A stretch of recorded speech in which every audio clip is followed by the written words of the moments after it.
नमस्ते, अभिवादन आपका इनोसेंट इन्वेस्टर के इस नए वीडियो में आपके लिए डिस्क्लेमर। उसके बाद बात करेंगे फ्यूचर ग्रुप की। फ्यूचर रिटेल का स्टॉक आपके सामने हम डिस्कस करेंगे। कारण क्या है इस गिरावट की। 5% के आसपास की गिरावट हुई। इवन बढ़िया ट्रेड करना चाह रहा था स्टॉक 5% ऊपर, और फिर अभी बंदी जो हुई है 5% नीचे। कारण क्या है उसको समझेंगे और फिर वापस चार्ट पर आएंगे। देखिए, कारण है कि अमेजॉन जो कंपनी है एज अ ब्रांड है वो दिल्ली हाई कोर्ट जा चुका है और कह रहा है कि भैया जो ये 3.4 बिलियन की डील हो रही है इस पे स्टे लगाइए। क्यों लगाइए स्टे? क्योंकि ये सिंगापुर का जो कोर्ट है उसका आदेश नहीं मान रहे हैं। अभी खिसियानी बिल्ली खंभा नोचे वाला हाल है।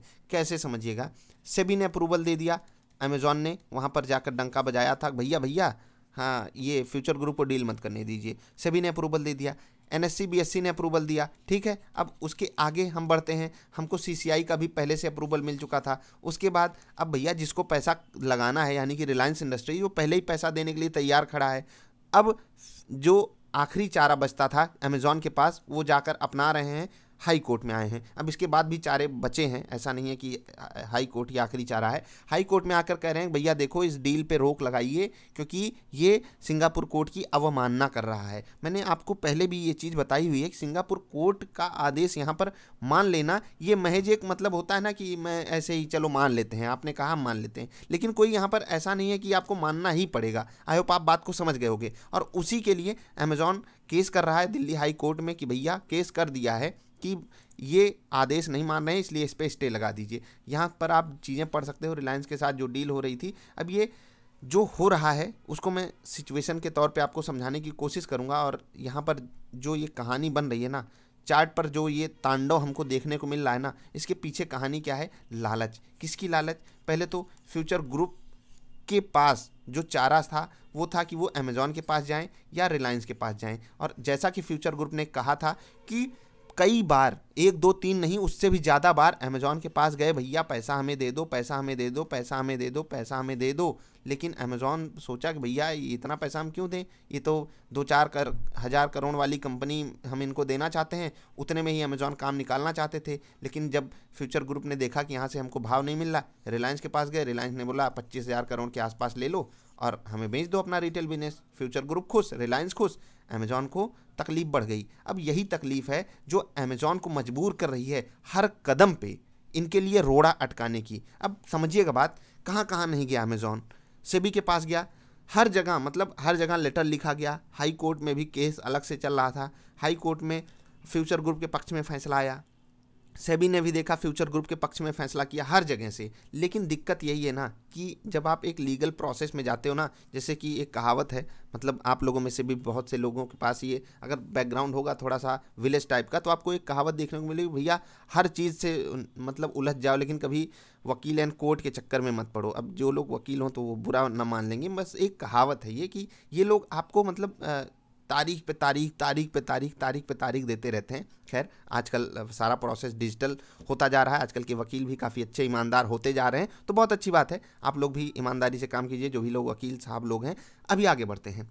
हमने जो आपको समझाया उसको समझने की कोशिश कीजिए। लीगल प्रोसेस है, अटकाया जा रहा है रोड़ा, उसी के चक्कर में रिटेल इन्वेस्टर्स की यहाँ पर तबाही देखी जा रही। और मैं यहाँ पर जो वॉल्यूम में इंप्रूवमेंट देखता हूँ ना, ये चीज़ें मुझे सच में इतनी बुरी लगती हैं कि रिटेल इन्वेस्टर को कितना भी समझाओ कि भाई साहब फ्रेश ऑर्डर्स नहीं लगाने हैं, फ्रेश ऑर्डर्स नहीं लगाने हैं। मैंने आपसे बोला था कि जब ये डील कंप्लीट हुई, मैंने आपको बोला था नो फ्रेश ऑर्डर, मतलब आप लोग मत खरीदिए, जिनके पास स्टॉक है उनको ही एक बार के लिए फ्लक्चुएशन का लाभ लेने दीजिए। और जो भी लोग यहाँ पर आज की डेट में अटके होंगे ना, वो सब फ्रेश बाइंग की अपॉर्चुनिटी ढूंढ रहे थे कि भाई साहब हमको कहीं और लॉस हुआ है, हम यहाँ पर अपना लॉस रिकवर कर लेंगे क्योंकि सेबी का अप्रूवल मिल गया है। अब सोचिए एक न्यूज़ बेस्ड स्टॉक में, न्यूज़ वाले स्टॉक में ऐसा ही इवेंट आपके सामने घटित होगा कि स्टॉक बढ़िया चल रहा था 3 दिन, उसके बाद नज़र लग गई किसकी?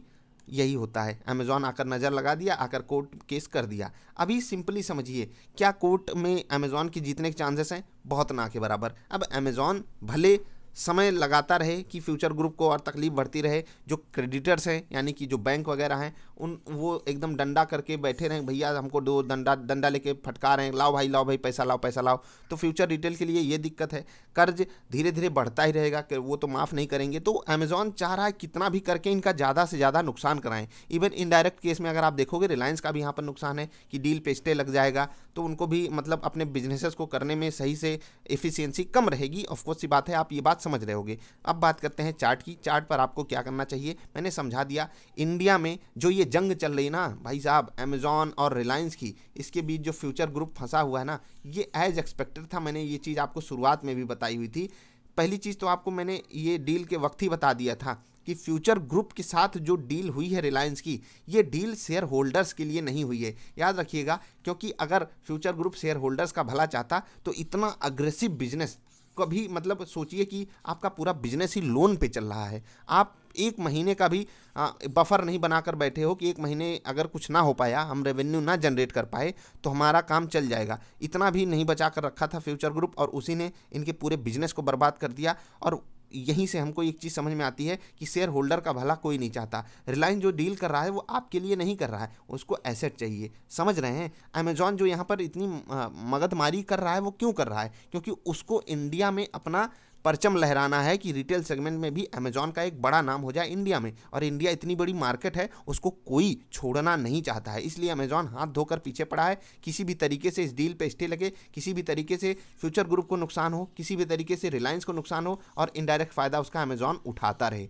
अभी बहुत ज़्यादा चांसेस हैं कि इसमें कुछ नहीं होने वाला है। फ्यूचर ग्रुप के खिलाफ ये जो किए हैं हाई कोर्ट में, ये सारा आदेश निरस्त हो जाएगा, या फिर फ्यूचर ग्रुप या रिलायंस ही जीतेंगे। फिर से अमेजॉन क्या करेगा, सुप्रीम कोर्ट जाएगा, फिर चला जाएगा जो वर्ल्ड लेवल पे कोर्ट होता है, क्या कहते हैं उसको, international court of justice, Hague में ना शायद, हाँ वहीं कहीं होगा। तो सोचिए अमेजॉन के पास अभी ढेर सारे चारे हैं, इंटरनेशनल कोर्ट तक मामला जा सकता है। खैर मजाक एक तरफ, लेकिन अभी समझिए जो यहाँ पर हो रहा है उसको समझिएगा कि अमेजॉन के कारण ये नहीं हो रहा है, ये हो रहा है न्यूज़ बेस्ड स्टॉक के कारण। और मैं आपको इसीलिए मना करता हूँ कि अगर आप बड़े रिस्क टेकर नहीं हो, आपको न्यूज़ वाले स्टॉक से दूर रहना चाहिए। बहुत से ऐसे स्टॉक्स हैं, बहुत से का प्राइस भी कम है, यहाँ तो प्राइस थोड़ा सा ज़्यादा है, इसलिए यहाँ पर ऐसा नहीं होता है कि आपको अटका दिया जाए, एक बार के लिए आपको एग्जिट का मौका ही नहीं मिले। लेकिन आज जो हुआ वो आपको मैं अगर 5 मिनट की कैंडल पे दिखाना चाहूँ, आपको सच में इतना बुरा फील होगा कि रिटेल इन्वेस्टर के साथ ये क्या हो जाता है अचानक से। देखिए स्टॉक कहाँ खुलता है, ऊपर खुलता है, और अचानक से सेलिंग आती है, जानबूझ के ऊपर खुलवाया जाता है स्टॉक को। क्योंकि देखो जो होना होता है वो बड़े प्लेयर्स को पहले से पता होता है, लेकिन जानबूझ के क्यों ऊपर खुलवाया गया, जिससे कि रिटेल इन्वेस्टर बाइंग ऑर्डर लगाकर ऊपर के लेवल पे आकर फंस जाए। और उसके बाद क्या होता है, जिनको जो बड़े प्लेयर्स होते हैं फिर समझते हैं अब ऑर्डर लग चुके हैं बाइंग के, अब हम आकर अपना माल डंप करते हैं, और देखिए अचानक से स्टॉक गिर जाता है। और जब गिर जाता है उसके बाद एक रिकवरी रिटेल इन्वेस्टर की यही तरफ से आती है, क्योंकि उनको लगता है हम मिस कर चुके हैं रैली, और फिर स्टॉक सारा दिन एक रेंज में फंस कर रह जाता है। यही हाल, यही कहानी ढेर सारे स्टॉक्स के साथ है फ्यूचर ग्रुप के। हमारे आपके पास यहाँ पर कोई चारा नहीं बचता है, हम न्यूज़ के ऊपर नहीं जा सकते हैं। तो अभी आपके साथ सिचुएशन सिर्फ इतनी है कि हम भले ही आपको कितनी भी शुभकामनाएं दे दें, चलो भैया ये हो गया है वो हो गया है, अब हम सब के लिए बहुत अच्छे समय आने वाले हैं, तो वही हाल हो जाएगा ना, अच्छे दिन आने वाले हैं। और फिर मिलता क्या है हमको मिल जाएगा लोअर सर्किट पे लोअर सर्किट, जैसे कि यहाँ पर मिला हुआ था जब डील फाइनल हुई थी, और यहाँ पर भी आपको वार्निंग दी गई थी। यहाँ पर अब वार्निंग किस तरीके से आपको दी जाए, न्यूज़ तो आनी ही है। अभी यहाँ पर फैसला आपके पक्ष में आएगा, फिर 1-2 अपर सर्किट मारोगे, फिर अमेजॉन कहीं और चला जाएगा। उसको काम क्या है, उसको बस रोड़ा अटकाना है ना। जैसे कि कुछ लोग कहते हैं ना, भाई साहब इतने कोर्ट केस कर देंगे, इतने कोर्ट केस कर देंगे कि तुम बस केस ही लड़ते सारी ज़िंदगी बिता दोगे। मूवी देखी थी ना आप सनी देओल साहब की, उसमें क्या कहते हैं, तारीख पे तारीख मिलती रहेगी पर इंसाफ नहीं मिलेगा। इंसाफ कहाँ से मिलेगा, यही होता है हर देश का, यही हाल है। इंडिया में तो थोड़ा और ऐसे लटके झटके लगते रहते हैं, भैया यहाँ चलो वहाँ चलो, ऐसा करो वैसा करो।